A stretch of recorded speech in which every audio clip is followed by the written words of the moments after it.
بچه غریبم ما ای جیرگتولم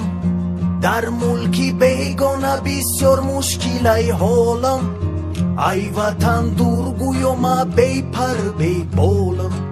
در جیرگتول امیدو هم بخت و اقبالم ای وطن دورگویم بی پر بی بولم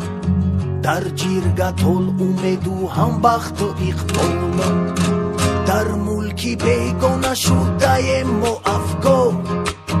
خداوند خودت با ما باشی مددگار تا که نشویم گرفتاری صد خطر با تاجیکستانی خود رویم ما زودتر تا که نشویم گرفتاری صد خطر با تاجیکستانی خود رویم ما زودتر